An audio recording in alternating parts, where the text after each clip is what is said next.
Ladies and gentlemen, this is the people that you hear on the radio right now, J.J. Hairston and Trina Hairston. What's up, y'all good? Yeah, I'm good, Katie. How you doing, bro? Good, man. It's good. I'm well. It's always good to see you. And, of course, your amazing queen. What's up, sis? How you doing? I'm very well. Let me just jump right into this because, first of all, the whole style thing going on, who does that? Who does that for the family? Oh, actually, we have someone in Maryland area. Her name is Tamara Hush Lee, and she has a boutique, Hush Boutique. So all these cute shoes and tops and stuff I be wearing, it's all from Tam. Yeah. Shout out to Maryland.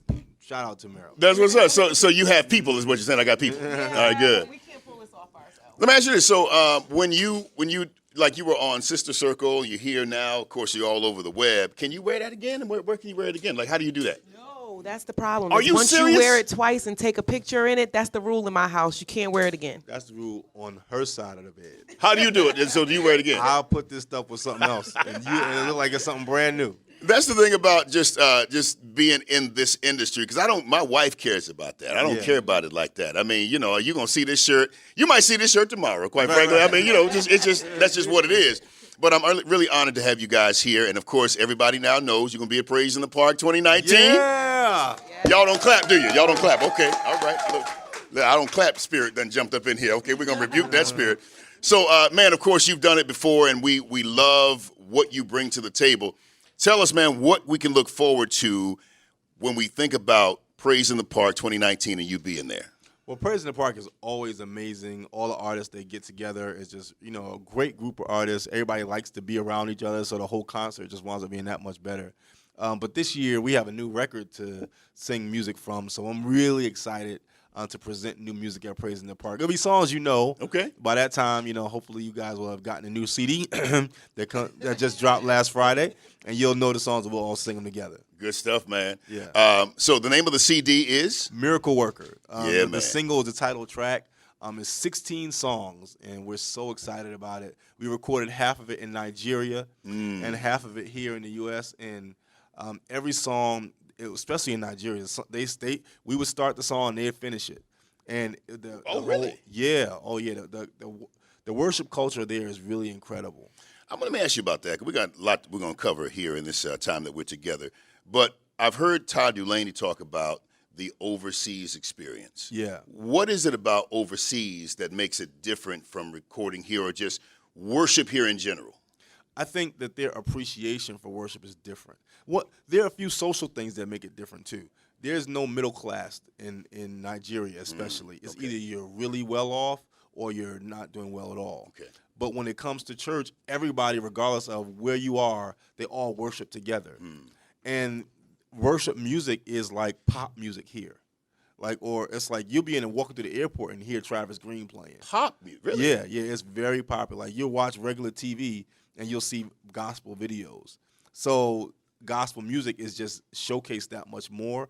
And that way, when you sing, it's popular with everybody. So you about to move to Nigeria is what you're telling us right now. Man. Hey, look at that. Look. She's like, first of all, I don't really do that heat on that level. She doesn't even want to go. She hasn't been with me yet. Oh, you got to go. You've ever been to Africa, though? No, I haven't. You got to go to Africa. Let me tell you something. It is, first of all, you need to do your African ancestry. You need to see that. Yeah. You need to do that. But when you can vouch for this, when you get off that plane and you touch African soil, you can't explain it. Exactly. But something happens. Absolutely. And it feels like you are home. And the thing is, they appreciate you like you're home. They don't make you feel like a foreigner. Yeah. It's like welcome home. You know what I mean? Yeah. They even told me where I'm an Igbo or something like that. Are you the Igbo tribe? Yeah. They made a name up for him. Yeah. Okechukwu. Praise him. Say what? What? It means God's provided. I love it, man. That's there my you go. African name. So Y'all make some noise for my dude, J.J. Hairston. Hey, we'll come back talk to you more about what you guys got going on. But right now, it's Fresh Start Worship. This is called Mention on Praise. Yeah. What's that name again, Doc? Okechukwu. Okechukwu. Did you get it right off the cuff or what? Yeah. 3 people call me the same thing, so I said, okay, I guess it must make sense. They just looked at you and called you. Yeah. Okay, She don't like it. You don't like it? No, I just wanted to know what it meant. Because he just said, I have a new name. And I was like, what do you mean you have a new name? He didn't explain what it meant until later on. So after I understood the meaning and a couple people confirmed what that is, then I was able to, I'm still calling him James. His mama named him James. First of all, your mama call you James. I'm going to call you James. Right. But I'm okay with it. I understand the culture and I understand why they do it. So I'm okay with it now. She has not been in love with the whole African experience. And that's Okay. because they'll have me come over there they'll have me come over there every month. Okay. And it's like a week at a time. You don't go for a day and come right back. I see. So that's a little bit of, I got to want my husband home too. So that's what some of that is. But we do this thing like, when I go, we'll FaceTime each other and we'll go to sleep on FaceTime. Yeah. So We it's do like, become like boyfriend and girlfriend all over again when he leaves. So that is nice, but still, like, you don't want to be without your husband for like a whole week or a week and a half. So I don't know. So y'all FaceTime to sleep? yeah, FaceTime to sleep. It's Wi-Fi, so. FaceTime back to sleep. Oh, I'm about to say, that's where I want to go. Listen, That's that's where a I want to heavy go. bill. No, I'm about to say, y'all rich. Okay, good. You're throwing away clothes and you're rich. Okay, good. And I'll tell her, okay, I'm leaving the hotel now, so Wi-Fi is off. I'll text you when I get on the plane. Oh, that's so funny. So the whole relationship thing, man, James, when you were here last time, you talked about the roller coaster ride of how you guys got started, and really that catapulted y'all into basically a relationship type of situation. You just gonna stand right there in front of the camera? That's how you feel? Okay, there you go. You're gonna catapulted y'all right into the relationship ministry. Yeah. Let's not go too deep. I mean, because you wrote a book, right? You Yeah, guys have a book? yeah. So y'all get the book. It's in there. Get the book, yes. But how long or how hard was it for you to get his trust, or for you to trust him again? Actually, I don't think it was that long. I'm naturally a forgiving person. Really? And I feel like I am. I don't know. I feel like I'm naturally a forgiving and a trusting person, and I think part of that has to do with the fact that my spirituality and my relationship with Christ became that much stronger, and my prayer life became that much stronger. And when he would tell me something, I would believe him because I just felt like I had confirmation in my spirit that he was telling the truth. Trust is not easy. And most people say if you don't have trust, then you don't have anything. And I can get with that to an extent. I often use the illustration of, how Ray Charles can't see, but his other senses allows him to get around and maneuver. Come on. So when my trust wasn't there, I had to rely on something else. Ray Charles couldn't just stay in the house and not be who he is. He just depended on another part of his bodily function to help him function. The same thing is the way I looked at our marriage relationship. Although I did not have trust, I had to start looking at what we did have. Really? Yeah, there were some aspects that we were still friends. We still had a good relationship. Outside of the issues, we still had a foundation. We had children. We had responsibilities together. And I kind of honed in on those things until the trust became more tangible. Why did you stay? Like, what makes a person, well, you specifically, you can't speak for anybody else, Right. what made you say, I'm going to stay and work through all of this? Because it's hard work. I mean, I violated trust. Let's just throw that out there. I'm not putting y'all out there like that. Well, it's in our book, so. Well, right. They wrote a book about it. I ain't writing no book about it. Yeah, but I've violated trust, and it takes a long time. Yeah, I mean, it does. it took FaceTime you to sleep, girl. Yeah. And I'm like, No, I get it. I'm not doing that. But you know what? Honestly, I felt more pressure from people than I did from when I prayed and everything. I didn't feel the conviction. I didn't feel the unction to divorce. But when I talked to other people, that's when I felt pressure. really? And I didn't want to move. I didn't want to make a move out of pressure. Yes, I was hurt. Yes, I was disappointed. Yes, there were a lot of things that we needed to work through. But I didn't want to make my decisions in a broken place. And when infidelity has happened, or any grievance for that matter, it leaves you in a broken place. And you know how they say don't make decisions when when you're not in the right position to make them? I didn't feel like I was in that position to make that decision at that moment. But that takes a lot of wisdom, and that takes a Oh, lot of absolutely. strength Absolutely. to get to that point to even make the statement that you just made? I think it's probably easier to leave than it is to stay. Wow. Because leaving, you can kind of like put it on the back burner. Yeah, if forget you it. stay, you have to deal with it. And, you know, you say wisdom. I leaned on the wisdom of my mother and the wisdom of older people around me. I didn't go to my friends and my peers and the single people in my life. I didn't go to them for advice. I went to people who, we just celebrated my parents' 60th wedding anniversary. Yeah. Oh, wow, man, And that's crazy. right. 60 You years. together for 60 years, you're going to go through something. Well, man, you had a good model, though. I had wonderful models. And I didn't. Yeah. And he was the exact opposite. He didn't have any role models to lean on. So all he had was the friends in his ears telling him to do this, telling him to do that. Sometimes you just have to put yourself in a position to seek wise counsel. The Bible tells that. So we should seek wise counsel. Let me say and this. that's what I did. Thank you for that. You know, I've seen people, I've heard this statement, I grew up in my marriage. And it gets met sometimes with a very visceral response because, yeah, nobody trying to raise no kids. You know, women are tired of trying to raise boys into men. That ain't our job. That ain't what we're supposed to do. And I get that. Yeah. Lord knows I get it.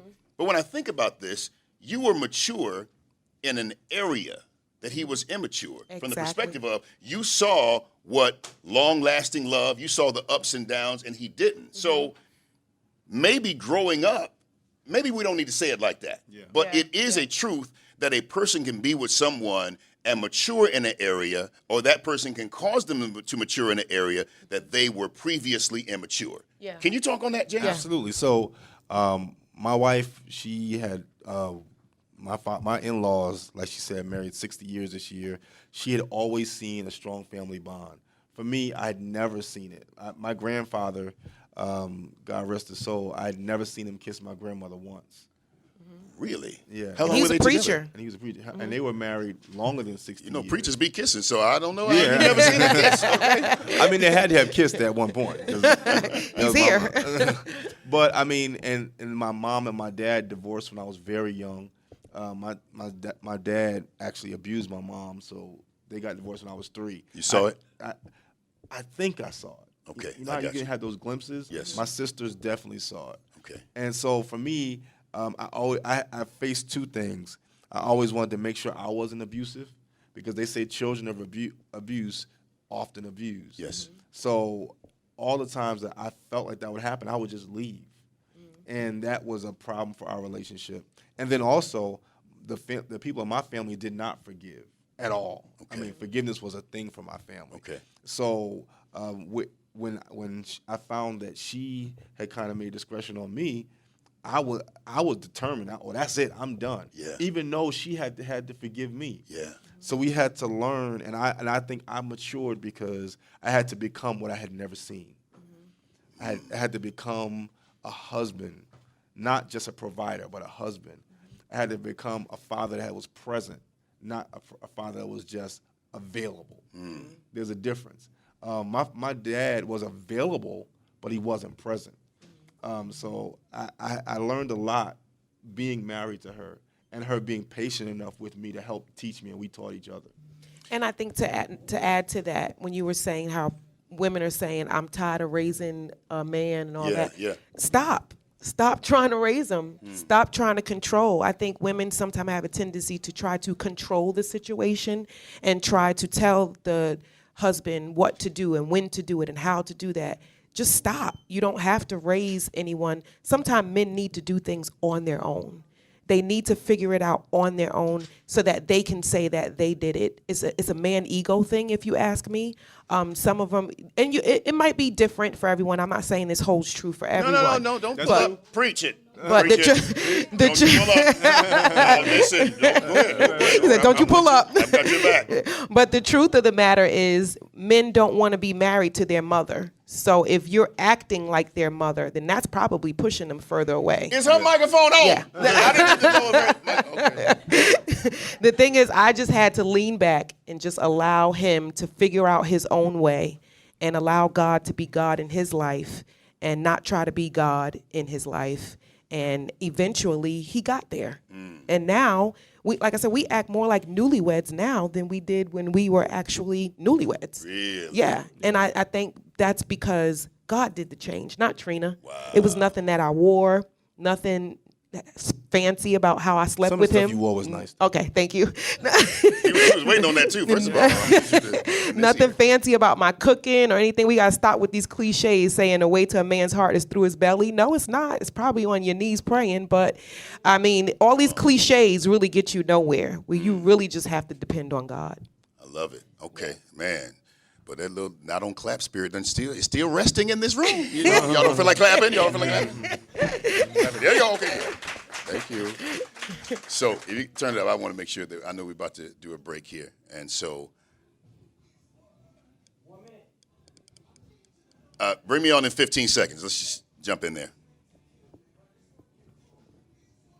It's working. I love this song. I haven't heard it in a long time. Ty Galvers. Mm-hmm.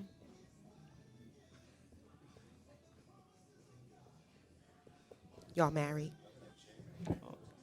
How many years? Stu, 3. Newlyweds. All right. come on, bring me up in 3, Yeah. 2. Atlanta's Inspiration Station, Praise 102.5 in the studio with the Hairstons. Yeah. Hey. So, for those of you who are listening to it on the radio, you don't get a chance to hear the back part of what we just said, which was so rich. But you can always check out the video. It'll be on mypraiseatl.com a little later on today or early tomorrow. So is it safe to say that you guys healed each other? Is it safe to say that? I mean, I know God did it through you, but is it safe to say that you healed each other? I would say so. I think that we played a very intricate role in helping each other heal. But I think that that's what marriage is supposed to be. I think when you find the right person, that person will walk you back to that very area that is hurting, and they will usher you to healing. And I think that's why God puts two people together, because he knows that there is an area that only JJ will ever know, because we're intimate with each other. Some of the secrets that he knows about me, you may not know. So now he has a responsibility. When he knows what that issue is, he now has the responsibility. And that responsibility is to make each other whole. JJ, how do you know when she needs to be healed? I think And that healing is in your hand to do and not God's. Yeah. That's a loaded question, but help me with that. I think that comes from knowing each other, and in a way that you're concerned for each other.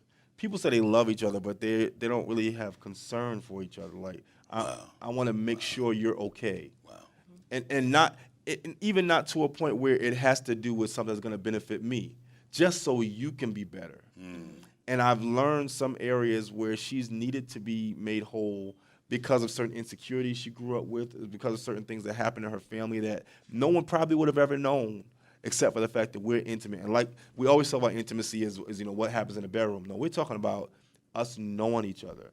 I've learned her. I've learned what bothers her. I've learned what doesn't. And I've learned what my role is in helping her. And she knows the same for me. Like the area she's helped me grow in, no one else could have helped me, because they wanted to see what they could get from me, not what they could do for me. Man, this is so good. Okay, we got to go to some commercials, but I'm going to ask you this. This is going to be a loaded one when I come back, so this ain't going to be for the air. This is going to be for, well, the internet. There you go. Make some noise for the Hairston's. JJ, Trina Hairston. Hey, you're going to be a Praise in the Park 2019, and I can't wait. It's going to be good, so make sure you get your tickets now at mypraiseatl.com. We'll be back. Praise 102.5. Hey, so let me ask you this. This is what areas, and when I'm around y'all, I just got to talk relationships because this is some good stuff, because it feels very authentic. It ain't like this is something that y'all say, you know what, we need to do this. Nah. It just came, it got birthed out. Yeah. Don't y'all feel that? You feel This is our life. So when we talk about ownership, okay, I say it like this. You cannot mishandle a person's passions. That thing that a person is passionate about, if you mishandle it, you could do some things that are on a level, I don't know, a level 10 as far as from 1 to 10. But if the thing that they're passionate about is small to you, but it's big to them. If you mishandle it, then you really can cause them to feel a real type of way about you, and it could be for years. Yeah. When you take what areas of his life do you take ownership of that's yours? It's nobody else's, it's yours to manage. And same thing for you. It is my responsibility to cover him. He's in the limelight a lot. He's meeting people day in and day out. He's shaking hands. He's doing all this. And I have to be responsible to, I got passionate maybe a couple of months ago, and I started crying because I was just like, nobody on this earth loves you the way I love you. You told him that. I told him. I said, no one is going to cover you the way I am going to cover you. Can you break down cover? I mean, in the sense that I always have his back, so to speak, whereas I'm always concerned about every area of his life. Just like you said, I don't take ownership for every area of his life, but I can't. But I'm always concerned about every area of his life, and I'm supportive about whether I like it or not. I don't necessarily like to sing, but because it's his passion, I'm so heavily involved, and I'm heavily involved with a good attitude for at least 95% of the time, right? That's good. No, that's good. Like 92% of the time. I'm be honest, like there are some days I'm just like, ugh, not this again. But for the most part, I am there, I am present, I am proactive in his life, not reactive to things that happen. And I'm just, I don't know. Apparently we didn't go to a break, so let's go to a break now. Okay. We're going to a break. This is called Going to a Break. Y'all clap. Praise 102.5. And then there's that. So, do you think that statement is a fair statement to have? Because I use it. Like, there are certain things in my wife's life that I take ownership of my role. There you go. I take ownership of my role in her life. So her security, I take ownership of that. Right. That's my role. Her intimate sexual satisfaction, I take ownership of that. Because my role in that. I can't control the outcome. I can control my role. That's right. You see what I'm saying? I totally get it. So. Yeah. With him, that's for you. You cover him. Is that in prayer? Is that when? Oh, absolutely. That's in prayer. That's in his physical health, his mental health, which we have to be so concerned about these days. And I'm not saying that I own that total piece, because let's just face it, you have to be adult enough to, take care of yourself. Yeah. But you do play an intricate part, especially when you're married, because you're one flesh. Right. So you do play a very intricate role in what that looks like. So spiritually, naturally, physically, mentally, all that has to do with Trina. Especially because I know he does rely on me a lot. So I need to make sure that I'm covering him in those areas. Very good. What about you? So for me, I took her for granted a couple of years ago, her passion, because she's very passionate about marriage ministry, to a point where I could be in the house and I hear, what's his name, Evans? What's his name? Jimmy Evans. Jimmy Evans. Woo, he's so good. This Like nice JJ? No, not Jimmy, totally the exactly. opposite of JJ. He's this nice Caucasian brother. Yes. Talking about marriage and how it's supposed to be happening in your life. Yeah, he has That dude. marriage today. He So has you- the you marriage listen to today him a lot? all the time. He's good, but All his the time. voice though is Exactly. like, wow. Yeah. And I used to get irritated, like, oh, here we go with this again. But then I realized it was important to her. Yeah. So it was my job to help promote her passion. I see. So now we're on this tour called the Love and Miracles Tour. And what we're doing is every night we take an hour and talk to couples. Really? About marriage and what it looks like and what you should do. And then we go upstairs and have a concert. The people come because they want the concert, but they'll come to the marriage ministry first. Wow. So I'm using the platform I've been given to help promote her passion. Wow, man. And That's good. we put this whole thing together. This is why we released the book and the CD at the same time. Wow. So we could roll it all out together, just so I can at least say I was able to help her pursue her passion. Okay. And that's the least I can do. Okay. Because I didn't realize how important it was until maybe a year ago when she started signing up for classes and everything. I said, I got to do this. Okay. And it's been beneficial not only to her, but to me as well, Good stuff. because people are able to see me as a human, not as an artist. Okay. Okay. Able to see my life, not just my music. So it's been beneficial for both of us. Good stuff, man. I love it. I love it. Just a couple more things, man, and then we can get some questions from you guys. If you have any, I want to hear from you. Where do you put, so you have ministry. You minister to each other. You minister to the masses. When does one ministry end and another begins, or do they always go at the same time, and how do you compartmentalize that?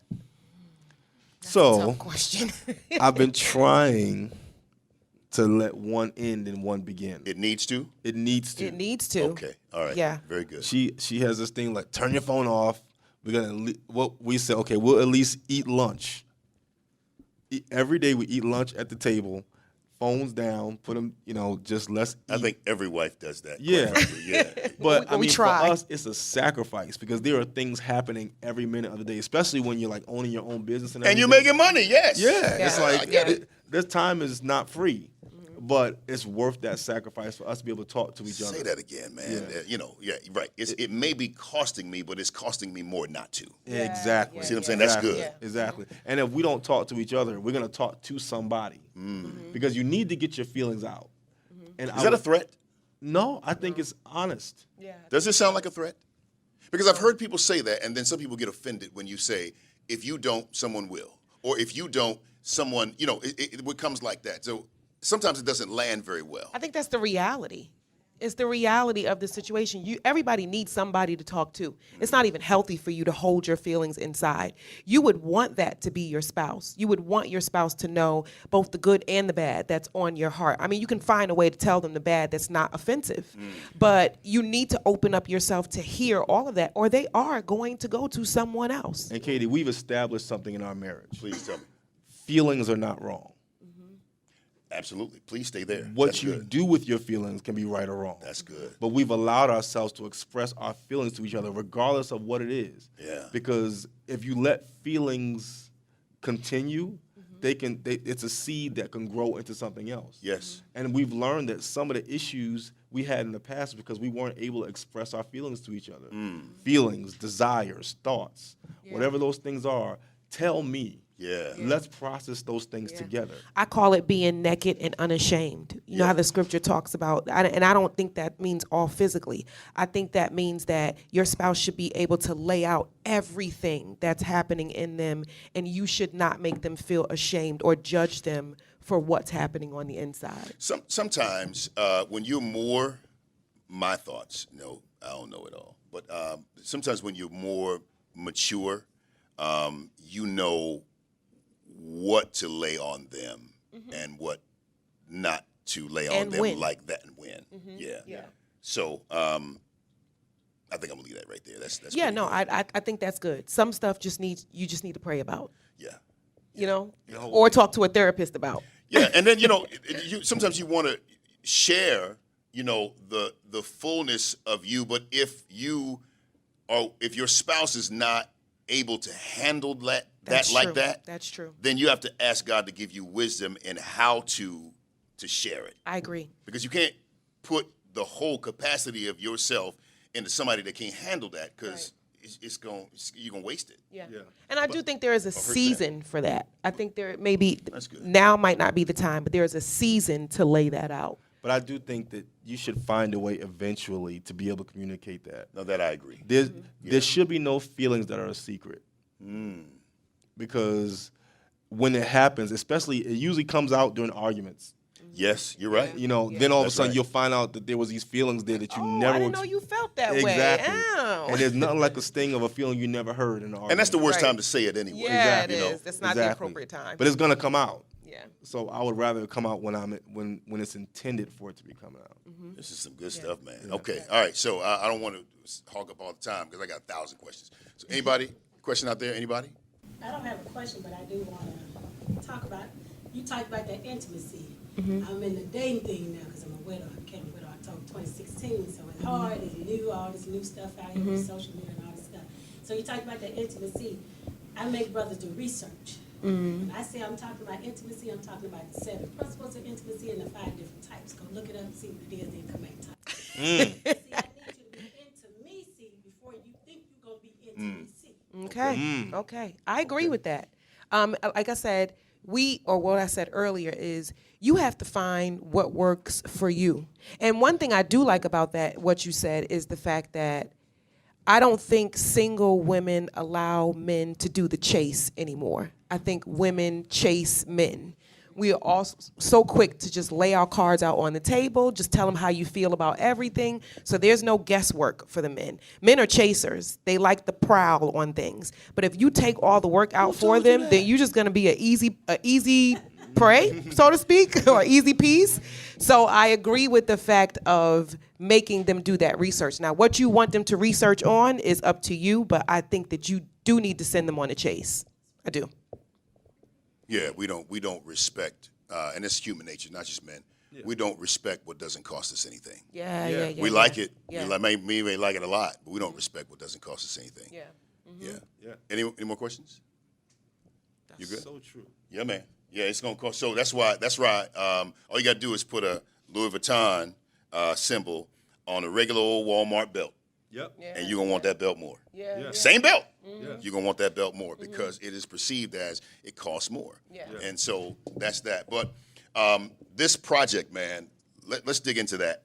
How long did it take you to birth these songs, or did you have to birth these songs? It was like, or did you had a catalog or whatever? No, what I did this time, which was different, I decided to partner with some younger writers, because in the past, we had written all of our songs. But I think back to when we first started, and there would be people like Bishop Hezekiah Walker and Donald Lawrence and Donnie McClurkin, like, wow, what would it feel like to have a song on one of their records? And now coming up, I know I'm not saying I'm in the place where they were, but to some younger artists and younger writers, I may be. And I'm honored now to be able to offer the opportunity that I wanted. So I think I wrote maybe 3 or 4 songs by myself on this record. The rest of them, I partnered with younger writers like Rich Talbot Jr., like Devontae Spriggs, who's a musician that played for me, that sent me a song. Wow. And I'm really honored. Pastor Maya White from Full Gospel. All these writers that, are really powerful, but you may not ever hear their names or see their names on credits. Okay. And now people say, oh, you wrote that amazing song. Well, no, I didn't. These are people that you slept on. Wow. That we picked up their music, and now, you're all loving it. So it was my honor to do it that way. Do you think you're getting the respect, and, you can answer it freely. Do you think you're getting the respect that you deserve at this point? Because when I think about your catalog of hits, bruh, you rival the most storied person that we know. No, think about it. Like, you have, bona fide hits. You do a concert, you ain't got to worry about nobody knowing your songs. Wow. So do you feel like, and I know I don't want to get into the whole arrogant. He arrogant. He said now. No, I mean just like honestly. I get what you're saying, and honestly, I feel like I get more respect than I ever thought I would get. Explain that. When we were coming up, choir music wasn't like, the songs you would hear on the radio. Choir music, and you would see people like Kirk Franklin. You would see people like Donnie McClurkin. So now to have our music received the way it has been is really an honor to me, especially because we didn't go into it with that in mind. We honestly started because we were a church choir. And we would just, we started writing some songs like, hey, let's record it so people could know it's ours. Wow. That was it. It wasn't, we didn't aspire for a career. I was a computer programmer working a full-time job. Really? Singing after hours and on weekends and taking vacation days. I only retired like 5 years ago. Wow, man. Yeah, they actually gave me a cake and a watch. You know what I'm saying? What kind of watch was it? I don't even remember. It was terrible. But because of that, you know, what we're doing now wasn't my dream. But that's what God does. He'll give you something you weren't even looking for. Wow, man. So that's where we are now. So I'm very appreciative of the respect that we get. Praise God. Praise God, man.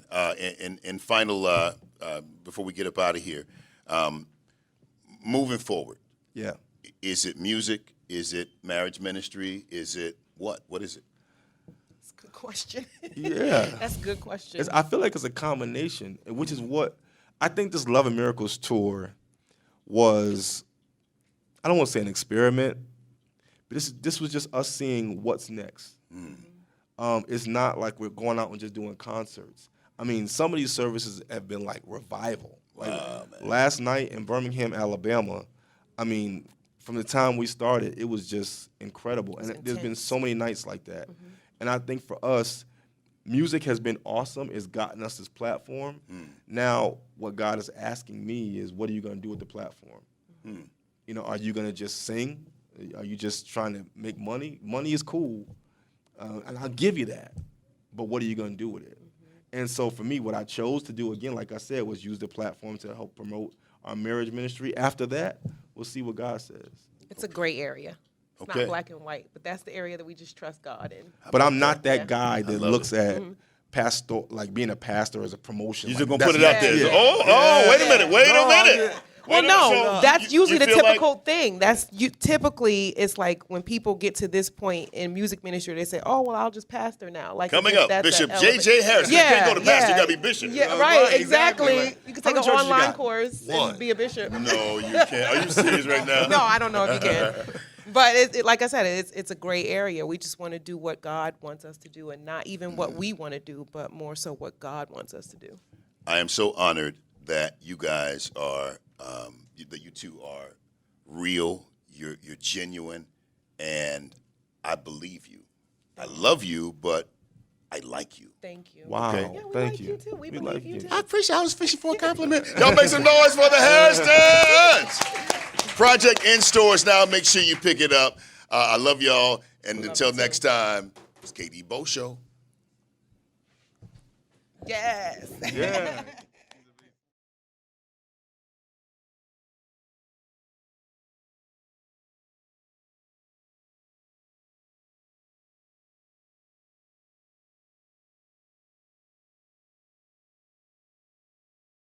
Do you cry? No. I've seen him cry like maybe 2 or 3 times. I feel like it takes so much out of me. I feel like, Right. Oh, that's the best way to say it. yeah, it's like, And so so when I feel that cry coming up in my throat, you know, I pull Let it it back out. because Let it I mean, out. yeah, I want to, but it's like, man, I'm gonna be like a puddle. You know? for me, it's not just tears. It's like, It's in the soul. Your soul is crying. Exactly. I guess I get it. I just need to take some time out to just have a good cry. Your son, do you cry? A little bit, but You cry a little bit. yeah. Do you want to cry more? Yeah, I like to cry, but it's just the one thing that just takes it all out of you again. And that's the thing, man. I like with my son. My son he's easier to cry, and that's one of the things I envy. wow. Because I never wanted them, like, I didn't cry at my mom's funeral, man. Wow. And it's just like, I didn't want him to feel that. I didn't want him to be like that. Yeah. You know, so the fact that he tears up easily, I'm like, man, that's But what's you know up. what's so funny? So my wife witnessed to this. I did cry at my mom's funeral, right? And the men in my family just don't. So I was walking toward the casket crying. My uncle said, Are you kidding me? yes, he did. Whoa. And I pulled it together. You pulled it together? I pulled it together. How old were you? This was This was she years just ago. died like maybe 6 or Yeah, 7 years 6, 7 ago. years ago. Yeah. Yeah. Until he saw his grandmother, Yeah. and then when he saw his grandmother, I then broke he down. just broke down. But that's the men in my family. Like, What was Graham doing? she was He was crying. rubbing his head and crying. Yeah, and that was like permission for me to let go. It ain't nothing like that maternal love. It ain't nothing like that. Let me tell you something, bro. You can't nobody love you like your mama. That's right. Mama she just know how to say something to you. Yep. Touch you right where you at, man. Ooh, you be like that man on what's that man said? But I love you. He's like, yeah. That's good stuff, man. Yeah, I asked him how many times I cried. Anything. It can be in the middle of a conversation, good or bad. But that's good though. No, I'm just saying that because there's a difference between male and female. A lot of things that we go through is just a difference between male and female. That's all. And it's okay. It's okay. It really is. Man, listen, here's what I think sometimes. I'm going to give that role, and when they say, hey, man, this is a $50 million role. You're just the perfect person for it. Quiet in the crowd. Yeah, yeah. Somebody better punch me in my eye. No, I'm gonna let them cry.